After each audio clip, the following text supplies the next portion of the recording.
In a small, peaceful village nestled among Ireland's rolling green hills, there lived a young man named Finn. Finn was known for his curiosity and imagination.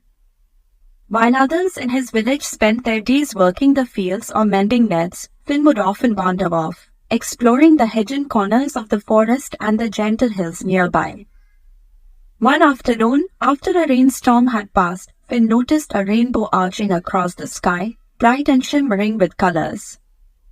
He had always loved rainbows, and he couldn't help but remember the old tales about leprechauns hiding pots of gold at the rainbow's end. Though he'd heard these stories since he was a child, he'd never taken them too seriously. But today, something felt different. Why not follow it just this once, he thought. With a grin, he set off, his boots crunching on the damp earth. The rainbow stretched over fields and into the thick woods at the edge of the village. Finn followed it eagerly, deeper and deeper into the trees, until the colors seemed to settle over a small, mossy clearing by a babbling brook. As Finn stepped into the clearing, he froze. There, beside the brook, was a little figure dressed in green, no taller than a child. The man had a long red beard, twinkling eyes, and wore a bright green coat and a small, buckled hat. He was whistling a cheerful tune as he worked, polishing what looked like a tiny shoe. Finn's heart raced. He knew at once this had to be a leprechaun. Finn tried to stay as quiet as possible, creeping forward on tiptoe, hoping to catch the leprechaun by surprise. Now, if you know anything about leprechauns, you know they're tricksters who don't like being caught. But if someone does manage to catch one, the leprechaun must grant them a wish or show them where their pot of gold is hidden. So Finn took a deep breath, lunged forward, and grasped the little man by the arm. "Ow! You've caught me fair and square," the leprechaun exclaimed, looking startled but quickly regaining his mischievous smile. "Well then, lad, what would you have me do?" Without a second thought, Finn replied, "Show me where your pot of gold is, and I'll let you go." The leprechaun raised an eyebrow and gave a sly grin. "The pot of gold, you say? Well, it's a dangerous journey, that one. But I'll take you there if you are brave enough to follow." Finn nodded, determined, and kept a firm grip on the leprechaun's arm as they set off. The leprechaun led him through the thick woods, across streams and under low-hanging branches, all the while muttering and trying to distract Finn with strange tales and funny questions. "Are you sure you wouldn't rather wish for a cow that gives chocolate milk?" he asked with a wink. "Or perhaps a cloak that makes you invisible?" But Finn shook his head, staying focused. Finally, after what felt like hours, they reached an old, gnarled tree with roots twisted like knotted ropes.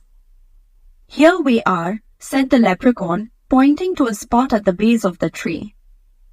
"Dig right here, and you'll find what you seek." Finn glanced around, realizing he hadn't brought anything to dig with.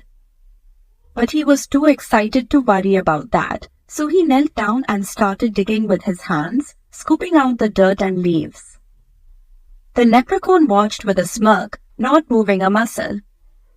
As Finn dug, he asked, "Why do leprechauns hide their gold, anyway?" The leprechaun chuckled.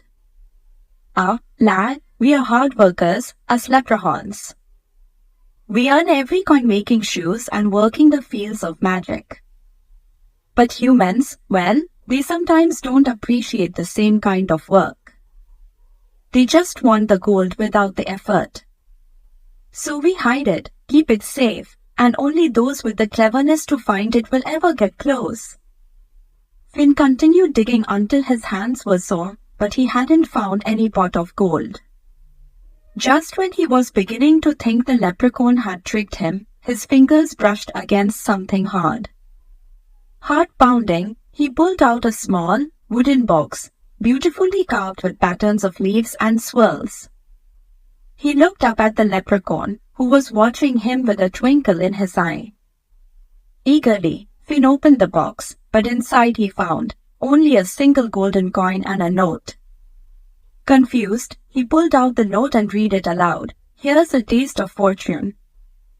The rest you'll have to earn with wit and hard work, just like a leprechaun." Finn stared at the note, then looked up, realizing he'd been outsmarted. The leprechaun laughed heartily, his voice echoing through the trees. "It seems I've taught you a lesson, my friend." And before Finn could respond, the leprechaun dipped his hat and vanished into thin air, leaving Finn alone in the clearing. At first, Finn was disappointed.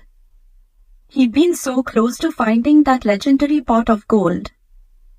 But as he looked down at the single coin and thought about the clever trick the leprechaun had played, he couldn't help but laugh.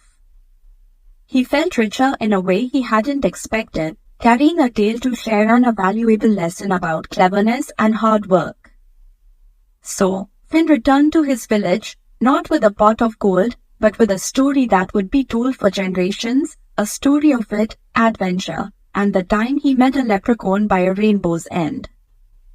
And every time he told the tale, he'd chuckle and toss the single gold coin in the air, knowing he'd found something worth more than just treasure.